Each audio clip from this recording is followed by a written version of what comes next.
Well, thank you very much indeed, Pilar.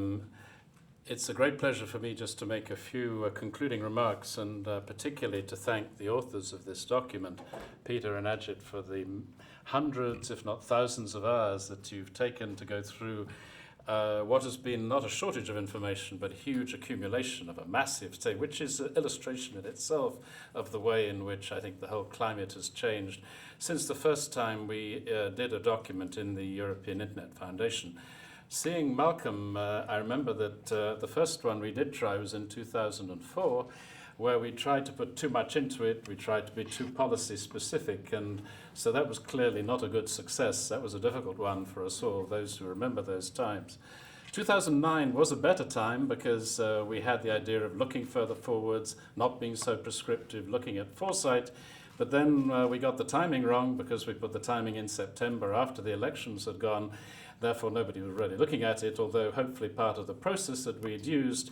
So this time, the third time, we, I think, are luckier because we've learned from our mistakes.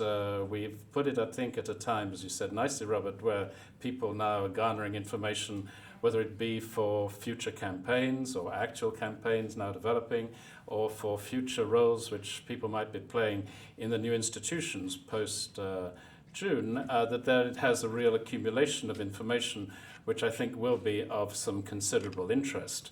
So very much, therefore, a document which is there to be discussed, and certainly not one which is trying to suggest, as Peter, you pointed out, ideas as such. This is much more about foresight, of providing the information so that then policymakers can extract from the different parts of the document, of its technological, economic and social side, the kind of things which would be really relevant to their particular area of interest.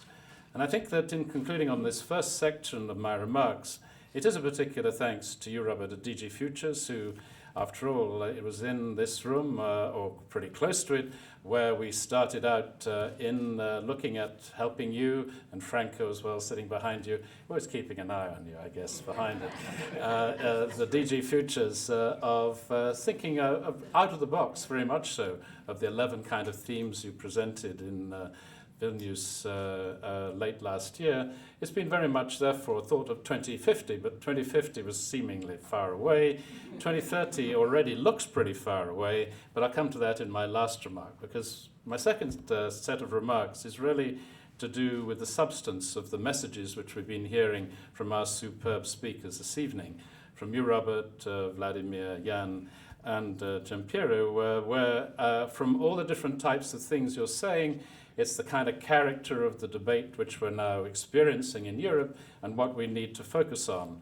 Whether it is the speed, for me, the speed of the technological change is so fast, even if you happen to be, I'm not a techie, but involved in this world as I have been, as Elles has from the timing of our founding of this organization. Very nice to see you here. That this is just a space of 15 years, but it's less than a generation. And you see the speed of the things which have happened over that period of time. And you know, as I think, Peter, you put in the document, this is not the beginning of the end. It's the end of the beginning. It's the revolution which is going to continue because of what Jan put of Moore's law. The chips are there. And the fact that this is continuing means that it's relentless and that therefore for regulators, but particularly for politicians, it's a really important thing to be able to grasp some of the fundamentals of this change because it affects everything. It's not just one of these marginal things, as you pointed out, Robert, of being the economy and then the digital aspects, which is what most people, I think, tend to think of it as. The economy is the digital economy, and therefore it's something we have to learn, understand, and to be able to think about. So what does that mean? It means very much about adjusting to the speed of knowledge, adjusting to the skills which we need to deal with it, adjusting to this world, indeed, of knowledge which you were talking about, Giampiero. But above all, I think it's also something which is reflected in this ESPAS project, which you kindly reflected.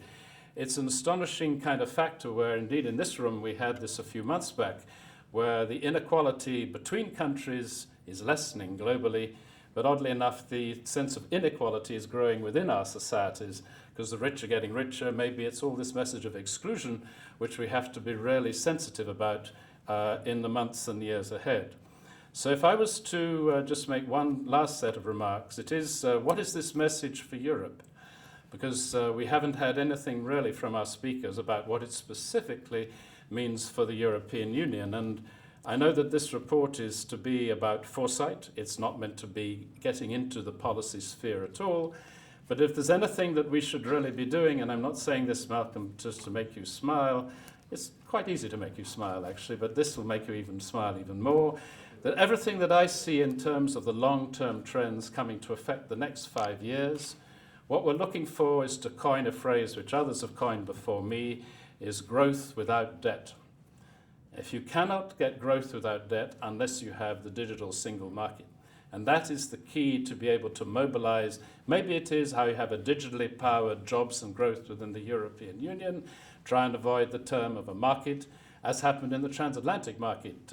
Another organization I'm involved in TPN, we said, well, let's have something to do as a transatlantic initiative of jobs and growth, because that's what we're really looking for, is jobs and growth. So if we can somehow steer the political debate in an innocent kind of way, to say, look, if you really want to get Europe back on its feet, if we really want to make it more competitive, if you really want to be able to make sure you have jobs and the skills and everything else which you're focusing on, then this must be the top priority for both, whether you're in the administrations or in the political world. So could I thank anyway, in conclusion, not just the authors, I've already thanked them. Thank you, Pilar, for having kind of steered this whole process through. It's been, as the French would say, un travail à longue haleine. I don't know quite how you'd say that in English, but it's certainly been quite exhausting at some particular points in time. But I think it's drawn a whole lot of interest. I think that the fact that so many of you have participated in that, and of course we wouldn't have been able to do that without the people who run the foundation, like Maria Rosa, hi, not to forget you, and Joanna and Ruta, thank you all very much indeed. Thank you very much.